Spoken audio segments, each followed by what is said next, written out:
Olá, sejam bem-vindos ao Band Entrevista. Aos 67 anos, o ator Bruce Willis informou que se aposentou. Pegou o mundo de surpresa. O motivo do afastamento das câmeras? Willis foi diagnosticado com afasia. Trata-se de um transtorno de linguagem que pode ser causado por uma lesão no cérebro, que afeta a capacidade da pessoa de se comunicar. Conhecido por filmes como O Sexto Sentido, Armagedon e Duro de Matar, a família do ator divulgou um comunicado falando da dificuldade e agradecendo todo o carinho com o artista. Mas o que é afasia? Quais as características? Por que Bruce Willis teve que abandonar a carreira por causa da doença? Sobre este assunto, a gente conversa agora com o neurologista, Dr. Tiago Taia. Doutor, muito obrigada pela sua participação aqui no Band Entrevista, viu? Eu agradeço. Quando veio esse comunicado, né, desse ator que é tão querido por todos nós, eu particularmente, um dos filmes que eu mais amo no mundo é O Sexto Sentido. Eu acho aquele filme fantástico, que é exatamente com ele, né? E tem vários outros filmes. Quando veio o comunicado que ele ia abandonar essa carreira tão promissora, né, um ator tão talentoso, por conta de uma doença, todo mundo se perguntando o que é essa afasia, o que é essa doença. Então, agora eu pergunto para você, o que é a afasia? Então, né, é muito importante a gente começar entendendo que a afasia realmente não é uma doença em si. Uhum. A afasia, ela, tecnicamente falando, assim, é um termo muito difundido, né, na medicina a gente usa bastante, como um sintoma neurológico que gera um prejuízo na linguagem do paciente, né? E linguagem, a gente quer dizer em relação a todos os componentes neurológicos que fazem o gerenciamento da comunicação do paciente. Por isso que é tão importante e pode ser tão incapacitante, né? Porque comunicação é tudo, né? Sim. Comunicação no trabalho, no dia a dia, na parte social é extremamente importante. Para o ator, então, né? Completamente, né? Exatamente. É só o que ele faz, basicamente, né? E a afasia, na verdade, ela é um sintoma que pode afetar a fluência verbal, que é a capacidade de verbalização mesmo, de produzir palavras faladas, de você planejar alguma coisa e conseguir emitir como uma palavra falada mesmo, a compreensão do que você ouve, até do que você lê, a nomeação de simples objetos, como uma caneta, como uma chave. Você sabe o que é às vezes, só que você não sabe nomear, puxar na memória o nome daquilo, entendeu? Você pode também ter dificuldade em ler, em escrever, né? Em compreender o contexto das comunicações gerais. Então, é um sintoma que pode ser extremamente incapacitante. Claro que ela tem graus, né? Pode ser mais leve, pode ser extremamente incapacitante, a depender da origem dela, né? E falando em origem, a afasia, no final das contas, ela pode ser um resultado de várias doenças neurológicas, né? A mais famosa é o AVC, um acidente vascular cerebral, o famoso derrame cerebral, né? Sim. Que o AVC, quando ele atinge a área da linguagem, que é principalmente, a gente chama de lobo frontal, né? E temporal, do lado esquerdo, principalmente, que mais ou menos 90% a 95% das pessoas do mundo tem o hemisfério dominante sendo o lado esquerdo. E a área da linguagem é do lado do hemisfério dominante. Então, se você tem um AVC exatamente nessa área, você vai ter prejuízo e vai ter a afasia. Só que pode ter vários tipos de afasia a depender do local onde foi afetado. Se for um pouquinho mais para frente, pegando a área de Broca, que a gente chama, no lobo frontal, você pode ter a afasia de Broca, que é aquilo que gera uma agonia muito gigante, porque o paciente quer falar, ele sabe exatamente o que ele quer falar. O raciocínio está preservado, perfeito, tudo preservado, a coerência com o ambiente está preservada, mas ele só não consegue verbalizar. Nossa. Então, imagina aquela agonia dele querer se comunicar e não sair. Então, muitas vezes você até fala com o paciente, o senhor está conseguindo compreender, só está com agonia de conseguir verbalizar, ele é positivo, ele até interage com a gente de maneira coerente. Agora, se for um pouquinho mais para trás, é até o contrário, e afeta muito a compreensão. Então, ele fala, mas muitas das vezes sem contexto do que a gente pergunta, porque você pergunta para ele se ele está bem, ele responde outra coisa. Ele fala, consegue verbalizar, mas de uma forma totalmente sem sentido, né, na verdade. Então, são o que a gente chama de afasia de Wernicke, né, ou afasia sensitiva. Então, na verdade, tem vários tipos de afasia, a depender do local. Inclusive, tem afasia global que você afeta todos esses componentes, né? Então, é extremamente incapacitante, né? Então, às vezes, a pessoa que tem algum acidente, né, que afeta o Exato. cérebro também. Qualquer tipo de lesão neurológica, se pegar essa região, vai dar afasia. Então, exatamente, um acidente automobilístico, uma queda de uma escada, que você fez uma lesão, algum machucado nessa região, vai gerar afasia como resultado, né? Um tumor cerebral nessa região, ou uma neurocirurgia, precisa fazer alguma cirurgia nessa região, pode ter como uma consequência afasia, né? No caso do ator, pelo que eu li, a gente não sabe exatamente a origem, né? Exatamente, até porque existe, como a gente está falando, a afasia, no final das contas, é um sintoma neurológico. Mas existe uma doença neurológica específica chamada afasia progressiva primária, que a sigla é APP. E essa afasia progressiva primária, ela é uma doença neurodegenerativa, então é uma doença que infelizmente não tem cura. Como o próprio nome diz, ela é progressiva. Não temos uma medicação específica para atuar nessa doença, infelizmente, até o momento. E ela vai gerando prejuízo na linguagem no começo, principalmente assim, ele vai começando a ter dificuldade para achar as palavras, para nomear um objeto, entendeu? Ou na hora que ele vai discursar, ele faz muita pausa, porque fica tentando puxar na memória o nome daquela palavra que ele quer verbalizar e não consegue lembrar. Então, ela começa assim e, obviamente, vai incapacitando com o passar do tempo. E pode depois gerar até prejuízo em outros componentes cognitivos, como a própria memória, o comportamento, né? A gente chama de função visoespacial, função executiva, outras funções cognitivas. E em relação ao Bruce Willis, esse é o X da questão. A gente não sabe se a afasia que ele apresenta é o resultado de uma doença neurológica como um acidente vascular cerebral, como um sangramento nessa região, ou se é um início de uma afasia progressiva primária, né? A gente só sabe que ele está tendo o sintoma da afasia, né? Certo. Então, a gente faz um breve intervalo e volta daqui a pouco para a gente conversar e entender um pouco mais sobre a afasia. Eu te espero.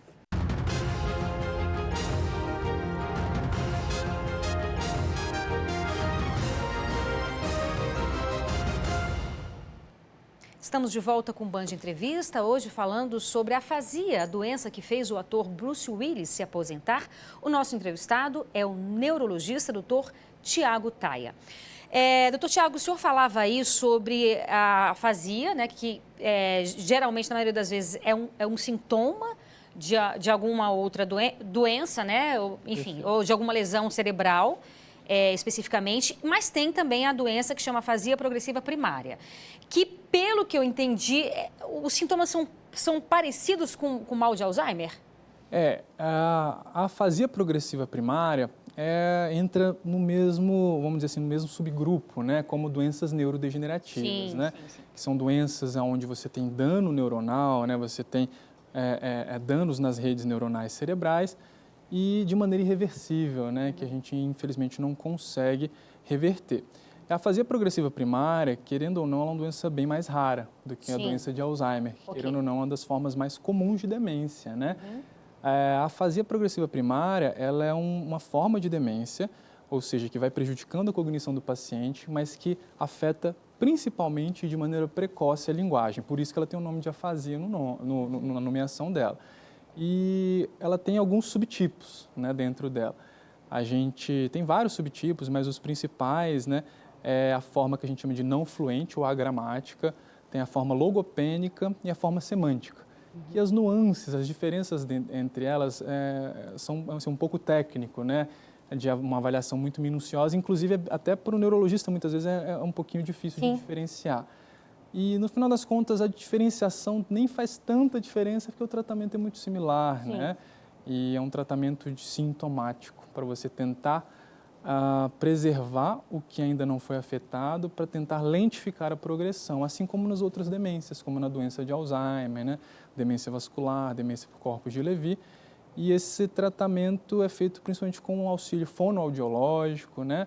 E também um auxílio neuropsicológico, as pessoas pouco conhecem sobre isso, né? Que, na verdade, a associação desses tratamentos é para tentar recondicionar a linguagem, para fazer o paciente tentar reaprender um pouquinho a se comunicar, né? Então, é um tratamento muito específico que nesse caso da afasia progressiva primária, o principal intuito é tentar retardar um pouquinho a progressão. O diagnóstico deve ser difícil de você fechar esse diagnóstico. Muito difícil no sentido de que numa consulta, numa avaliação breve, é muito complicado de você já fazer o diagnóstico. Você levanta a suspeita, né? Por quê? Uma das grandes diferenças que a gente pode ter, por exemplo, da afasia como resultado de um AVC e a afasia progressiva primária. Por exemplo, é o tempo.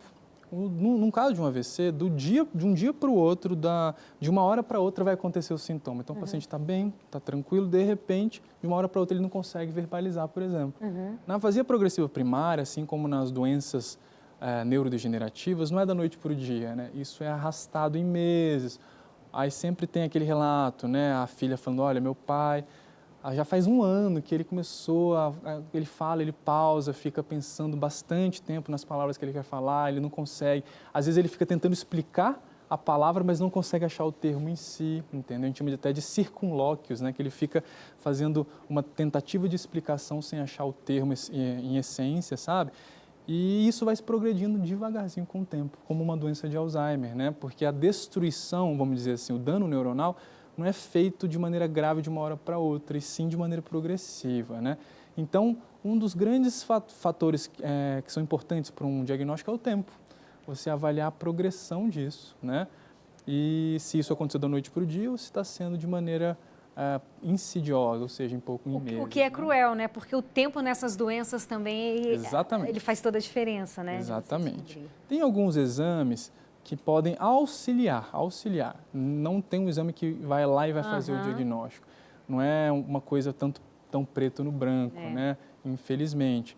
Para a maioria das doenças neurodegenerativas, esse raciocínio é válido, né? Você não tem um exame que você vai lá e faça e confirma. E aqui, está aqui, né? Você consegue fechar o diagnóstico porque é algo que mostra claramente, não é, né? Exatamente. Tem alguns sinais, como exames estruturais do crânio, como uma ressonância, que pode mostrar uma certa atrofia, né, que é uma diminuição de tamanho, vamos dizer assim, do córtex, que é a superfície cerebral, na região específica da linguagem, que é essa região frontal e temporal, entendeu? Isso não fecha o diagnóstico, mas num paciente que tem o contexto destes sintomas, vai ajudar a gente a pensar mais ainda no diagnóstico, né? E segundo, que as pessoas às vezes a gente fala muito para os pacientes isso, na verdade, o exame muitas das vezes é mais para ajudar a descartar outros diagnósticos. Às vezes você está achando que é uma afasia progressiva primária, aí, tudo bem, deve ser isso, e faz uma neuroimagem, uma ressonância, e tem às vezes um tumor cerebral naquela região crescendo. É ruim por um lado, mas às vezes pode ser... Tem um certo ponto positivo, que tem um tipo de tratamento. Claro, você descobriu o que você tem, né? Por mais que seja... Ninguém quer ficar doente, né, doutor? Ninguém quer descobrir nada. Mas você ter a certeza do que você tem para iniciar o tratamento certeiro, isso é fundamental, né? Exato. E se você... por isso que é importante, suspeitou, já investigar. Justamente para você descartar outras possíveis doenças que poderiam se agravar com o tempo. A gente está falando desse caso de um tumor cerebral, às vezes é um tumor benigno, né? Que às vezes você fazendo um procedimento cirúrgico, retirando, o paciente pode ter uma recuperação muito boa, sabe? Ele trata a raiz do problema. Agora, se você realmente for acompanhando os outros exames descartarem outras doenças, o diagnóstico da afasia progressiva primária, ele, assim como das outras demências, né? É muito complicado porque você meio que condena o paciente a uma doença que não tem cura e simplesmente é um sofrimento crônico, né, e progressivo, mas é claro que você pode fazer o auxílio fonoaudiológico, até psicológico também, claro, é muito importante para tentar manter o máximo da qualidade de vida do paciente. Né? A doença mesmo, a afasia progressiva primária, ela costuma aparecer em qual idade? Na verdade, ela, por ser um pouco mais rara, ela até não tem tantos dados sobre isso, mas ela, claro, não costuma aparecer tanto em jovens, né? Mas ela costuma aparecer, assim, de 60 anos para cima, né? A partir de 60 Mas, anos. obviamente, que tem casos que é bem antes disso, entendeu? Exato. Então... Tem a questão hereditária também? Então, as doenças demenciais, em sua maioria, elas não têm tanto um quê hereditário, apesar de ter uma participação genética importante. A gente confunde muito esse termo hereditário e genético. É verdade. Né? O que é genético, na verdade, é que precisa da participação do seu DNA para que você tenha uma receita genética para gerar a doença. Tá. Mas não necessariamente é hereditário, Entendo. sabe? Então, na afasia progressiva primária, assim como na doença de Alzheimer, por exemplo, muitas das vezes não tem ninguém na família, não tem ninguém que você conhece no histórico familiar e de repente aparece alguém. Sim. Porque aquela pessoa isoladamente apresentou a mutação, apresentou a receita genética final para ter a doença, né? Assim como na doença de Alzheimer, numa doença de Parkinson, por exemplo, funciona na maioria das vezes assim também. Tá bom, agora a gente faz mais um breve intervalo e volta daqui a pouco. Não sai daí, a gente te espera.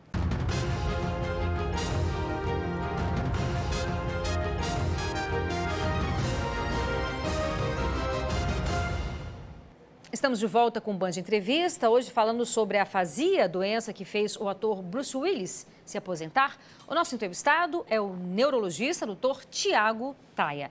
Doutor, como a gente disse aqui, depois desse comunicado, né, especialmente da família do ator Bruce Willis, muita gente começou a falar sobre a afasia. Eu queria perguntar para o senhor se o consultório do senhor ficou muito lotado. Muita gente achando que está... Eu estou rindo, mas é claro que é só uma... para descontrair aqui. É porque o senhor falou aí, assim, você começa a pensar numa palavra, daqui a pouco você esquece. E a gente sabe que com a pandemia, o índice de estresse aumentou, a depressão aumentou, a ansiedade também aumentou. E isso também está muito interligado, né? Com certeza, né? Na verdade, essa pergunta é muito válida. Realmente, assim, a procura no consultório aumentou bastante.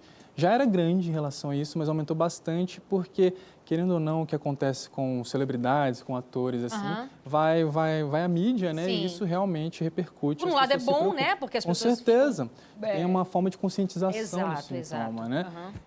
Mas, claro, que a gente, igual você falou, às vezes a gente está conversando e esquece uma palavra ou outra.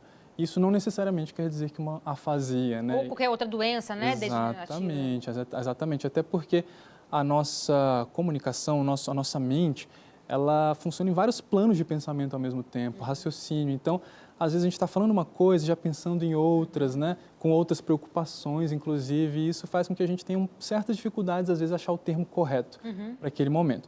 Então, assim, um ponto positivo é que a grande maioria das vezes que o paciente procura o consultório neurológico devido a um sintoma de não conseguir achar as palavras, na maioria das vezes esse sintoma ele é causado por algo funcional, ou seja, uma doença ou uma condição que é benigna, né? Como a gente estava conversando, como uma ansiedade, como um estresse psicológico excessivo. Isso aumentou na pandemia por vários fatores. Primeiro, o isolamento social, né? Ficar em casa tendo a mesma rotina, olhando para a mesma parede, mesma televisão, fazendo a mesma coisa, sem necessidade daquela flexibilidade mental de você estar num trânsito, que o trânsito é imprevisível, por exemplo, né? Exige essa plasticidade cerebral, sem você estar na rua tendo que resolver algumas coisas que não é a sua rotina diária sempre. Então, esse isolamento social fez com que as pessoas enrijecessem um pouquinho a sua forma de pensar e, querendo ou não, isso empobreceu um pouquinho o repertório mental das pessoas para a comunicação. Então, isso piorou realmente a linguagem dos pacientes. E a parte cognitiva, no geral, né? Muita gente piorou sua memória também, né? Ficou mais estressado, mais ansioso. E outro fator é o próprio Covid, né? Covid, como a gente já bem sabe, mesmo sendo muito recente, ele afeta muito a função neuronal no geral. Então, ele pode dar, além de dor de cabeça, além de sensação de fadiga mental, indisposição, ele pode também gerar mais ansiedade, né? E pode também gerar um pouquinho de alteração da memória recente. Então, às vezes, fica difícil de você evocar o nome de algumas palavras, entendeu? Então, a pandemia, querendo ou não, aumentou um pouquinho, ou na verdade bastante, a incidência desses sintomas, né? Fico mais aliviada, doutor. Com certeza. Não, mas é interessante isso mesmo. Então, assim, quando é que a pessoa deve realmente se preocupar? Na verdade, assim, o grande, acho que divisor de águas, o grande filtro aí que a gente tem que usar é o impacto funcional, né? Claro, você, nossa, de vez em quando eu falta uma palavra para algum momento que eu estou me comunicando, mas obviamente eu trabalho, faço tudo e não tenho prejuízo nenhum. Tá. Então é difícil que isso seja uma doença, não que é impossível, né? Mas é muito improvável. E segundo, levando em consideração a epidemiologia, ou seja, o contexto do paciente. Se ele for um paciente jovem, né? E se ele for um paciente que está sofrendo com insônia, com estresse psicológico, com ansiedade, sobrecarga de trabalho, tem uma chance muito grande disso ser a base do problema, né? Agora, se for um paciente um pouquinho mais de idade... A partir de quanto? Dos 60 mesmo? Claro, principalmente depois dos 50, 60 anos, né? Principalmente, obviamente pode acontecer mais cedo, mas é o mais comum, né? Acima dessas idades. E que está afetando a sua funcionalidade, que ele foi num banco resolver uma coisa. Aí o gerente do banco veio falar com o filho do paciente, falando, olha, não consegui me comunicar com seu pai, ele não entendia o que ele quer fazer, ele está ali agoniado, aí ele vem meio cabisbaixo, desanimado e realmente demonstrando essa insatisfação. E isso, na verdade, é um prejuízo funcional, né? Que é uma coisa básica que as pessoas que têm uma funcionalidade preservada vão conseguir fazer, né? Ir no mercado, fazer uma compra e não conseguir, às vezes, compreender a lista de compra, tá lendo, traz tudo errado, por exemplo, entendeu? Claro que tem que ser avaliado, porque pode ser até a doença de Alzheimer, obviamente, né? E tudo por isso que uma avaliação neurológica é extremamente importante, né? Para tentar botar os pingos nos is e entender qual a possível doença do paciente. Então, um grande divisor de águas, na verdade, é uma perda de funcionalidade, né? Agora, doutor, independentemente do que venha acontecer no futuro, a doença que for com relação ao cérebro, a leitura, você aprender na medida do possível, né? Uma outra língua, enfim, você esticar o cérebro, fazer esse exercício, ele vai ser benéfico caso a pessoa tenha alguma doença nesse sentido, né?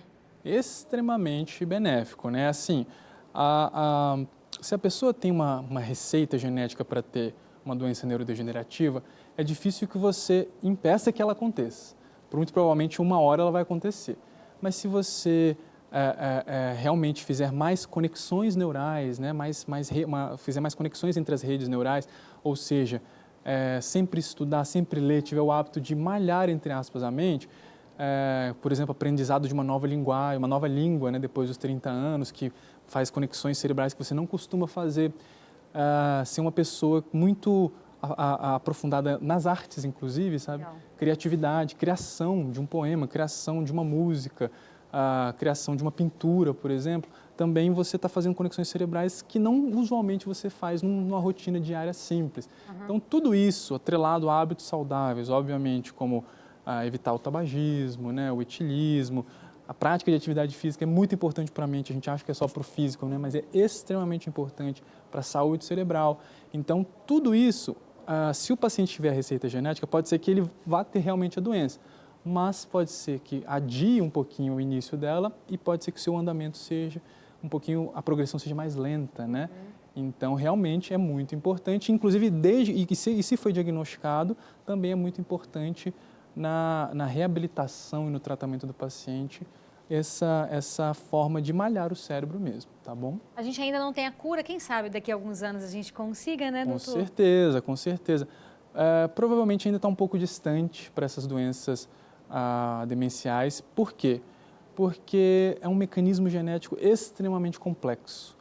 Extremamente complexo. Então, por mais que a gente saiba um gene ou outro que esteja participando, o mecanismo é muito dinâmico, é uma orquestra extremamente gigante, assim, que talvez a gente nunca compreenda 100%. Então, é difícil a gente ir bloquear certos genes para você impedir que a doença aconteça, com a segurança de que não aconteça nada de maléfico com o paciente também. Então, pode ser que aconteça, com certeza, mas pode ser que não seja tão em breve. Mas tem muito estudo, muita coisa acontecendo com o intuito disso, claro. Eu agradeço demais a sua participação, as suas excelentes explicações. Muito obrigada. Eu que agradeço, foi um prazer. Um prazer. E o Band Entrevista fica por aqui. Muito obrigada pela sua companhia. Te espero sábado que vem. Tchau, tchau.